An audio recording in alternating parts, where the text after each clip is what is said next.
Selamat datang di channel Suara Kemuning.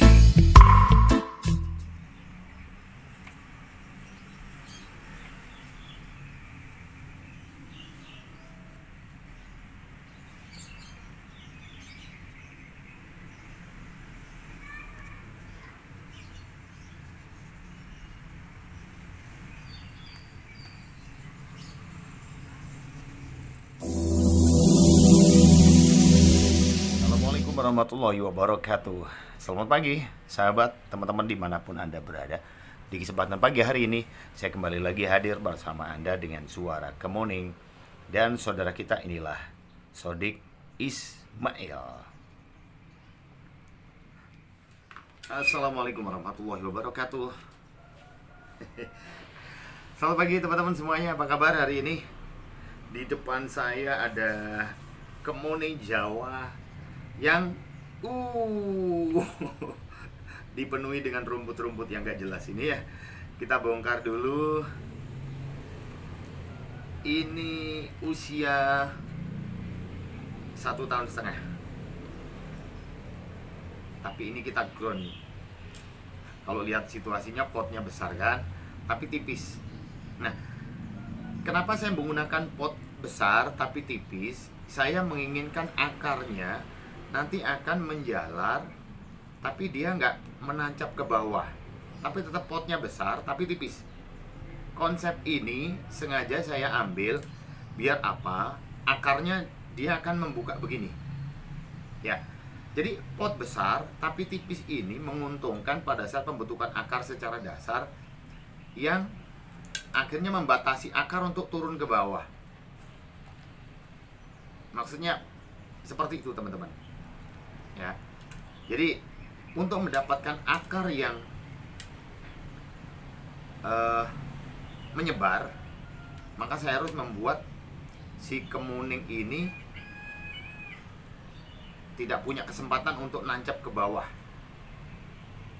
Tapi dengan catatan akar tunjangnya sudah dipotong. Kalau akar tunjangnya belum dipotong, maka nggak mungkin, dia akan tetap melingkar terus. Jadi ini akar tunjang sudah terpotong dan tinggal akar-akar serabut saja yang ada. Maka nantinya akar ini akan menyebar sesuai dengan arah yang kita programkan. Kemarin sebelum naik di pot tipis ini, ada di pot biasa. Kemudian saya tinggal memilih akar, kurang lebih ada 7 akar yang melingkar. Itu kita pilih, maka kita push, kita ground di tempat pot besar begini, cuma dengan tipis. Maka akhirnya pot tipis ini nanti akan membatasi pergerakan akar dengan sendirinya.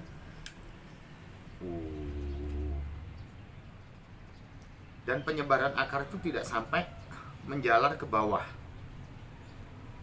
ya. Karena apa? Karena potnya besar tapi tipis kan gitu ya. Konsepnya seperti itu. Ini juga masih dalam tahap saya pembelajaran. Saya juga lagi penelitian ini tentang pot ini. Saya tidak pakai pot besar tapi dalam, itu kemuning ya.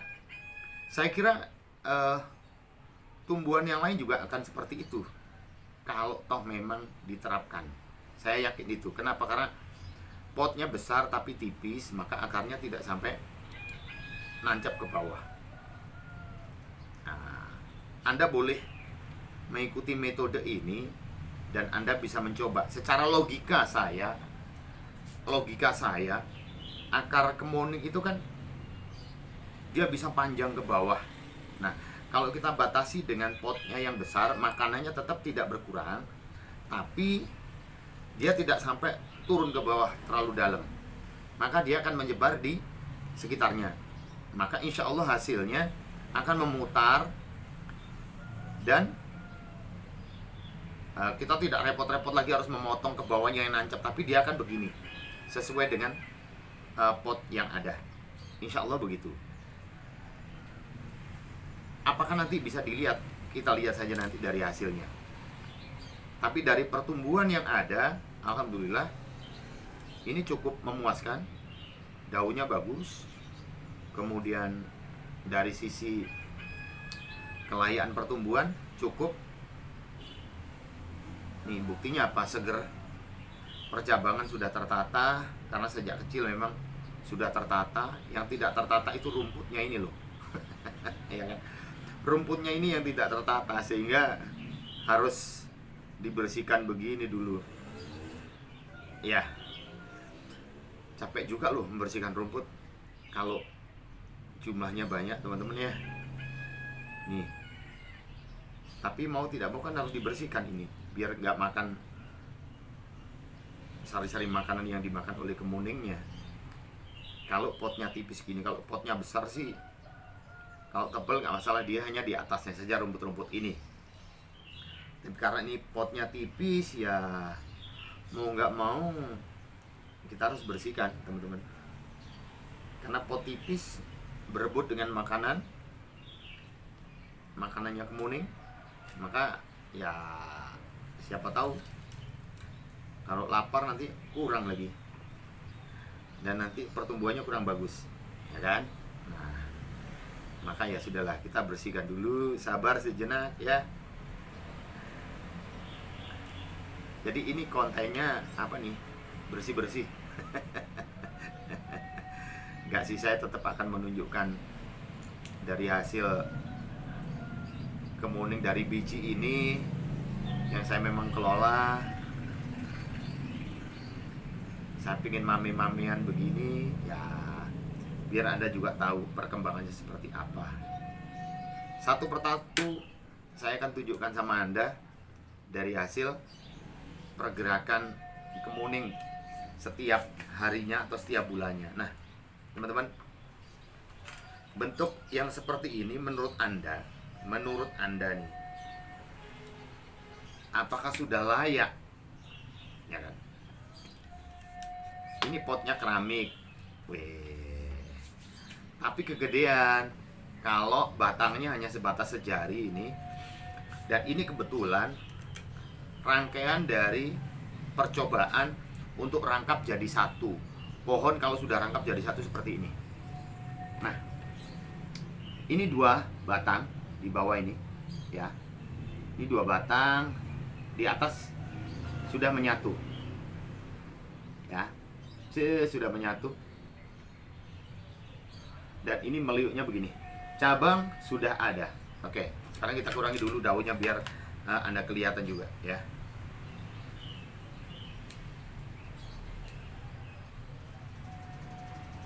Kita kurangi dulu daunnya.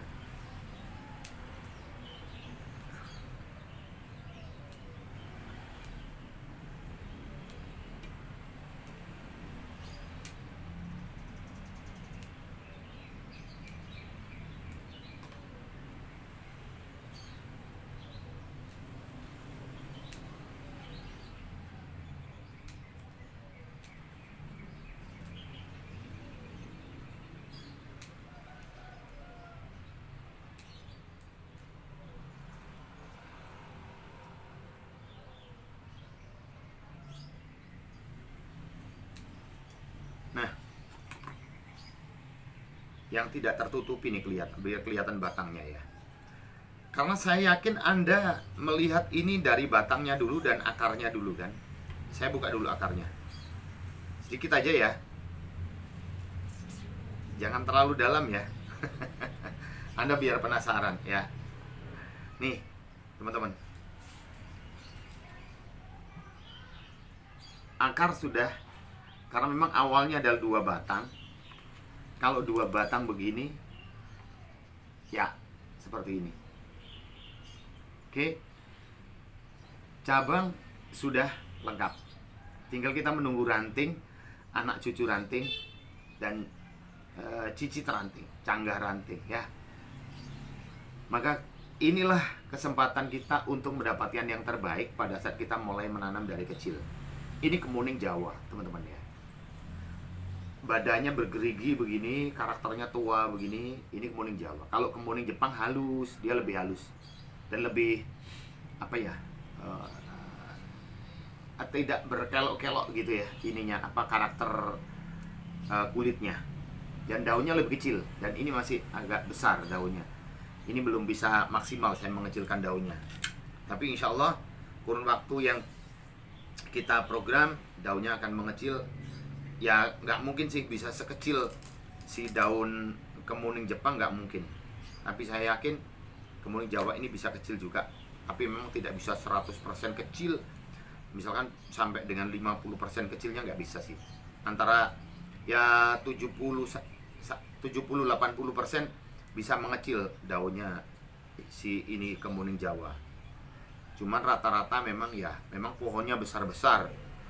Kemuning Jawa yang dimiliki oleh para senior itu rata-rata batangnya segini, gede-gede. Nah, sementara di saya baru segini-segini. Baru serokok, baru sejari, karena umurnya baru usia paling lama 2,5 tahun. Paling lama. Ini baru 2 tahun. Sudah segini, dan alhamdulillah saya tetap konsisten, dan kepedulian teman-teman semuanya mendukung channel ini membuat saya lebih semangat untuk melanjutkan perjuangan meniti, mencari, menelaah, membuat kemuning ini terus hidup. Karena jumlahnya cukup banyak, jadi saya harus betul-betul konsentrasi dan ya mau tidak mau sabar dan telaten, ulet. Itu yang harus saya lakukan untuk memenuhi kewajiban bikin konten tentang kemuning. Sesekali saya harus masuk di bonsai yang lain. Jadi ini teman-teman, dari hasil tempel yang sempurna, 2 batang jadi 1, dan usia kurang lebih 2 tahun ini, mudah-mudahan menjadi inspirasi Anda. Di pot yang besar tapi tipis ini nantinya akan membawa akar kita akan membuka, melebar, tapi dia tidak menjalar ke bawah. Intinya di situ. Jadi tidak melihat yang lain. Kalau bentuk tubuhnya, bentuk karakter batangnya, ya memang kita sudah menemukan karakter bonsai dari batangnya. Akarnya memang sengaja belum saya expose, akarnya belum saya perlihatkan untuk Anda, mohon maaf. Nanti kalau sudah waktunya kita akan kembali lagi expose, kita akan kembali lagi perlihatkan bagaimana akarnya, nanti kita tunjukkan setelah memang layak untuk tampil dengan penilaian juri. Harapan saya, keinginan saya seperti itu. Terima kasih banyak untuk Anda yang sudah mendukung channel Suara Kemuning. Saya Sodik Ismail mewakili keluarga. Mudah-mudahan Anda selalu diberikan rezeki yang banyak, lancar, dan berkah oleh Allah Subhanahu wa Ta'ala. Atas subscribe, like, share, dan komen Anda di channel Suara Kemuning. Mudah-mudahan berkat doa Anda saya bisa terus melangkah untuk membuat konten-konten yang lebih baik. Saran dan kritik Anda selalu saya butuhkan untuk terus berkembangnya channel ini, ya. Terima kasih. Sampai ketemu lagi di program Suara Kemuning berikutnya. Saya Sodik Ismail. Sampai jumpa. Assalamualaikum warahmatullahi wabarakatuh. Dadah.